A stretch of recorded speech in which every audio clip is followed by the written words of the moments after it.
एक बार की बात है, गौतम बुद्ध अपने शिष्यों के साथ एक गांव से दूर किसी बड़े नगर की तरफ जा रहे थे। गर्मी के दिन थे और रास्ता भी बहुत लंबा था। गौतम बुद्ध अपने शिष्यों सहित बहुत देर से चल रहे थे, जिस वजह से उन्हें बहुत प्यास लगती है।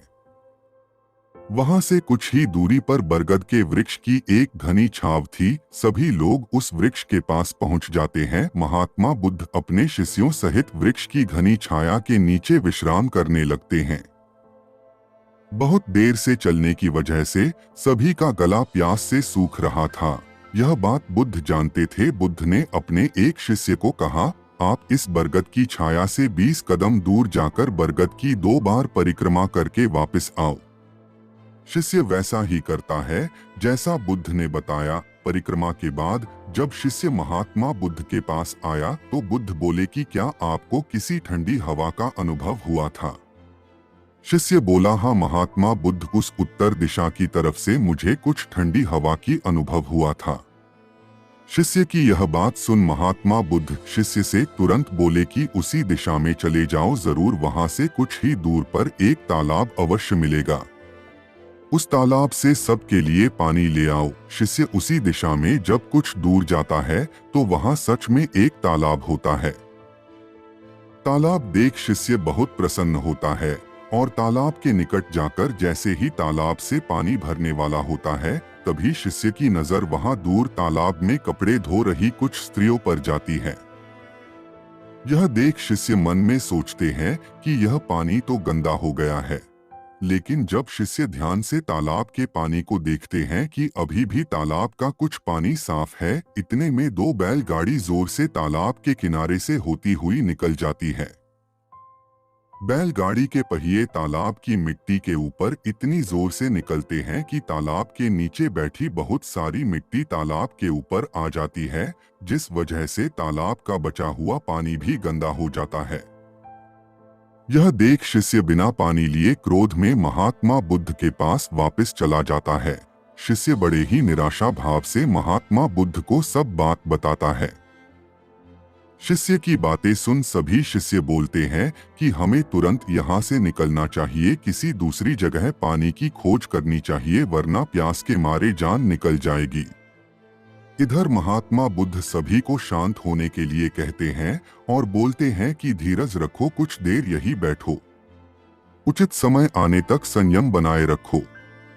सभी महात्मा बुद्ध की बात सुनकर शांत हो जाते हैं और वहीं बैठ जाते हैं। कुछ समय बीत जाने के बाद महात्मा बुद्ध फिर से अपने शिष्य को उसी तालाब से पानी लाने के लिए कहते हैं। शिष्य बिना कोई सवाल किए उसी तालाब से पानी लेने के लिए फिर से चला जाता है। तालाब की हालत देख शिष्य को यकीन नहीं होता। तालाब का पानी पूरी तरह से साफ होता है। यह देख शिष्य बहुत खुश होता है और पानी भरकर महात्मा बुद्ध के पास जाता है। सभी पानी पीकर अपनी प्यास बुझते हैं।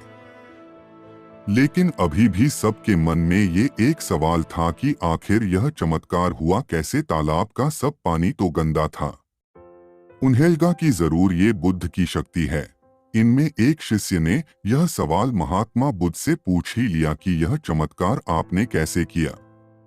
शिष्य का जवाब देते हुए महात्मा बुद्ध बोले कि यह कोई चमत्कार नहीं, यह आपके सब्र का फल है। यह फल है आपके सब्र बनाए रखते हुए उचित समय के इंतजार का। जितनी देर हम सब लोगों ने सब्र किया, उतनी देर तक तालाब के पानी के ऊपर तैर रहे सभी गंदे तत्व और मिट्टी तालाब के पानी के नीचे बैठ रहे थे। फिर कुछ देर बाद शिष्य जब वहां तालाब के पास पहुंचा, तब तक सब दूषित कण नीचे बैठ चुके थे, जिस वजह से तालाब का पानी पहले की तरह साफ हो चुका था तथा तालाब साफ दिखाई दे रहा था। यदि उस समय आप लोगों ने सब्र न किया होता, धैर्य न रखा होता, तो आप सब इतनी गर्मी में पानी की खोज में प्यासे रहकर शायद अब तक मृत्यु को प्राप्त हो गए होते, क्योंकि यहाँ से अगला कोई तालाब है या नहीं, और होगा भी तो क्या उसका पानी साफ होगा या नहीं। इन सब कारणों से आप कभी प्यास न बुझा पाते और प्यास से मर जाते। फिर इतना बोलने के बाद महात्मा बुद्ध शिष्यों को एक सीख देते हुए कहते हैं कि जैसी स्थिति हम लोगों के समक्ष आज आई है, वैसी ही स्थिति और मुश्किल दौर जिंदगी के हर मोड़ पर आएंगे। तब उस समय भी आपको ऐसे ही संयम बनाए रखना होगा और अपने विवेक से काम लेते हुए ही आपको एक उचित फैसले के साथ सही नतीजे पर पहुंचना होगा। हर मुश्किल दौर में सब्र रखते हुए ऐसे ही शांत मन से ही कोई फैसला लेना चाहिए जिसका आपके और दूसरों के लिए अच्छा हो, क्योंकि ऐसी स्थितियों में लोग अक्सर गुस्से में आकर अपना सब्र खो देते हैं और गुस्से तथा जल्दबाजी में गलत काम और फैसला कर बैठते हैं, जिसका बुरा परिणाम उनको भविष्य में देखने को मिलता है, जिसमें खुद का नुकसान अधिक होता है। कुछ परिस्थितियां जीवन में ऐसी होती है जहां हमें सब्र बनाए रखते हुए उचित समय का इंतजार करना होता है, लेकिन लोग अक्सर यहीं पर अपना सब्र खो देते हैं और उचित समय आने का इंतजार नहीं करते, जिस वजह से उनको आगे चलकर दुख और मुश्किलों का सामना करना पड़ता है। हमारे द्वारा लिया गया आज का फैसला हमारे आने वाले कल की खुशी और दुख को निश्चित करता है। Gautam Buddha moral story in Hindi, सही समय का इंतजार, बुद्धा स्टोरीज इन हिंदी।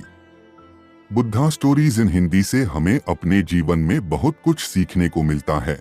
हमें अपने जीवन की उन अनमोल बातों और ज्ञान का बोध होता है जो हमें हमारे जीवन में बहुत काम आती है।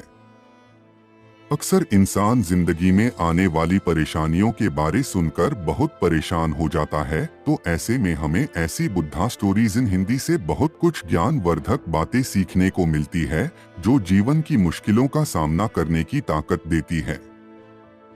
यह इंसान के मन में एक सकारात्मक ऊर्जा का संचार करती है जो मन में बनने वाली नकारात्मक ऊर्जा को खत्म कर इंसान को सही राह की तरफ अग्रसर करती है। तो आशा करता हूँ कि आपको इस वीडियो से कुछ अच्छा सीखने को मिला होगा। अगर आपको मेरा यह छोटा सा वीडियो पसंद आया हो तो वीडियो को लाइक करके चैनल को सब्सक्राइब कर लीजिए, जिससे कि मैं आगे कोई भी वीडियो डालूं तो वह सबसे पहले आप तक पहुंचे। तो चलिए दोस्तों, मिलता हूँ किसी नेक्स्ट वीडियो में किसी नई जानकारी के साथ। तब तक के लिए आप अपना ख्याल रखिएगा। धन्यवाद।